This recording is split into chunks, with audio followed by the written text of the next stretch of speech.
আরে আরে দাঁড়ান দাঁড়ান, কই যান আপনি? ওই ভেতরে আসলে আমি এখানে ইন্টারভিউ দিতে এসেছিলাম। এখানেই হচ্ছে তো ইন্টারভিউ?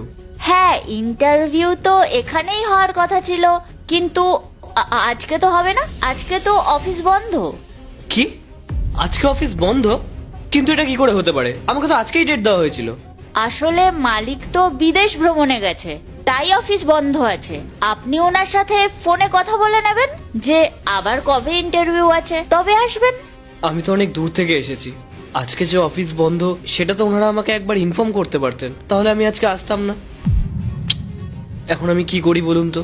দেখুন দাদা ভাই, আমি তো এখানে ঝাড় দিই, আমি এসব নিয়ে কি বলতে পারি বলুন? হ্যাঁ তাও তো ঠিক। আচ্ছা ঠিক আছে, আমি নয় পরে কোনোদিন আসবো। দাদা ভাই, বলছি আপনি আমাকে একটা সাহায্য করতে পারবেন? কেমন সাহায্য বলুন? আসলে আসলে আমি না মাইনে পেয়েছি, এখান থেকে 3,000 টাকা আমার গ্রামের বাড়িতে পাঠাতে হবে। ওই যে কিভাবে পাঠায় না, অনলাইন ফনলাইনে, আমি তো ওইসব পাঠাতে পারি না, আপনি একটু পাঠিয়ে দিতে পারবেন? হ্যাঁ দিন।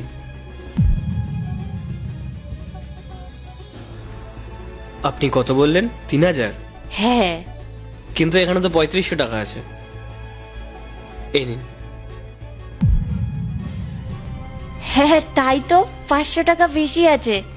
অনেক ধন্যবাদ আপনাকে। ঠিক আছে, কোনো ব্যাপার না। আপনার বাড়ির নাম্বারটা দিন। হ্যাঁ, টাইপ করুন। না না, বলছি 91 হ্যাঁ তারপর? 562366। হয়ে গেছে। ধন্যবাদ দাদা ভাই। আচ্ছা ঠিক আছে, আমি এখন আসছি। হ্যাঁ বলছি শুনুন না, আপনি তো ইন্টারভিউ দিতে এসেছেন, আপনার কাছে তো অনেক ডিগ্রি আছে তাই না? হ্যাঁ সে তো আছেই, কিন্তু কেন?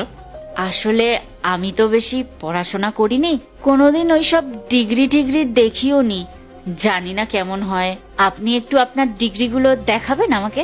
হ্যাঁ নিশ্চয়ই, দেখুন না।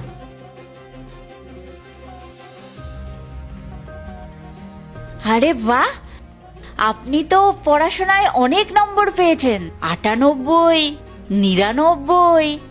আর পড়াশোনা ছাড়াও এখানে তো আরো অনেকগুলো ডিগ্রি আছে, এগুলো কিসের ডিগ্রি দাদা? আসলে আমি এমবিএ ছাড়া আরো অনেক এক্সট্রা কোর্স করেছি। বাহ দাদা ভাই, সবই তো ভালোই আছে, কিন্তু আপনার ভাগ্যটা খারাপ। অফিস যদি খোলা থাকতো তাহলে আপনি চাকরিটা ঠিক পেয়ে যেতেন। আচ্ছা দাদা ভাই, আপনি কি এখানেই প্রথম ইন্টারভিউ দিতে এসেছেন? না, আসলে আমি এর আগেও একটা এমএনসি কোম্পানিতে জব করতাম, কিন্তু আমি ওখানে থেকে নিজের কিছু এক্সট্রা স্কিলস ডেভেলপমেন্ট করতে পারছিলাম না। আর তাছাড়াও সেখানে আমার ডিগ্রি অনুযায়ী আমার স্যালারিটাও অনেক কম ছিল, ওই জন্যই আমি ওখানে জবটা ছেড়ে দিয়েছি। আর আমি এই কোম্পানির ব্যাপারে অনেক শুনেছি, অনেক রিসার্চ করেছি। আমি শুনেছি এই কোম্পানিতে এখানকার এমপ্লয়ীদের যোগ্যতা অনুযায়ী তাকে স্যালারি দেওয়া হয়, আর এখানে কাজের সাথে সাথে এমপ্লয়িরা নিজেদের স্কিলসটাকেও এখানে ডেভেলপমেন্ট করতে পারে, তাই আমি এখানে এসেছি।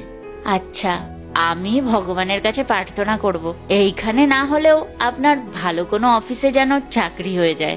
এই নিন দাদা ভাই ফাইলটা। ঠিক আছে, আমি আসছি। বলছি যে আর একটা কথা ছিল, আপনাকে অনেক বিরক্ত করে ফেলছি আমি, কিন্তু এইটাই লাস্ট। আরে না না, কোনো ব্যাপার না, বলুন না। আসলে আমি না এই পেনগুলো সকালবেলায় একটা বৃদ্ধা মহিলার কাছ থেকে কিনেছিলাম, উনার খুব অভাব ছিল তো তাই। কিন্তু এই পেনগুলো দিয়ে আমি কি করব বলুন? আমি তো এই সামান্য ঝাড়ুদারের কাজ করি, আমার তো পেন কোনো কাজেই লাগবে না। কিন্তু আপনি তো একজন শিক্ষিত মানুষ, আপনার তো পেন কাজেই লাগে। আপনি যদি 100 টাকা দিয়ে এই পেনগুলো নেন তাহলে আমার বড্ড উপকার হয়। আরে হ্যাঁ নিশ্চয়ই, দিন, আমি আপনার থেকে কিনে নিচ্ছি। আর 100 টাকায় কেন, আমি আপনার থেকে 200 টাকায় কিনবো। এখানে তো 10টা পেন আছে, আর আপনি জানেন না আমি সেলসের দিক থেকে খুবই পারদর্শী। আমি এই পেনটা আপনার থেকে কিনলাম, এই পেনটাই আমি 30 টাকায় বিক্রি করবো স্টেশনে যাওয়ার পথে। এতে করে আপনারও সুবিধা হয়ে যাবে, আর আমারও 100 টাকা প্রফিট হয়ে যাবে। সত্যি দাদা ভাই, আপনার তুলনা নেই। এ কি ম্যাডাম, আপনি এখানে এই অবস্থাতে কি করছেন? আজকে তো আপনার ইন্টারভিউ নেওয়ার কথা। কি বলছেন দাদা? উনি তো ঝাড়ুদার, আপনি ওনাকে ম্যাডাম বলছেন কেন? আপনি হয়তো এখানে নতুন এসেছেন, উনি এই অফিসের বস। কি, আপনি ঝাড়ুদার, এই কোম্পানির বস? আমি তো কিছু বুঝতে পারছি না, কি হচ্ছে এখানে? বলছি আমি আসলে আমি এখানে তোমার ইন্টারভিউ নিচ্ছিলাম। ইন্টারভিউ এখানে এইভাবে? আসলে অফিসের ভেতরে বসে ইন্টারভিউ নিলে অনেকেই অনেক কিছু বানিয়ে বলে, আসল জিনিসটাই দেখা যায় না। তাই আমি আজকে এইভাবেই ইন্টারভিউ নিলাম। আর সেই কারণেই আমি আজকে ঝাড়ুদার সেজে আপনার বাস্তবিক রূপটা দেখার চেষ্টা করলাম। আর আমি যা বুঝলাম আপনি এই কোম্পানির মার্কেটিং ম্যানেজার পোস্টে একদম best candidate. First of all, যখন আমি আপনাকে 3500 টাকা দিলাম তখন আপনি আমাকে 500 টাকা ফেরত দিয়ে দিলেন। আপনি চাইলে টাকাটা রেখেও দিতে পারতেন, কিন্তু সেটা আপনি করেননি।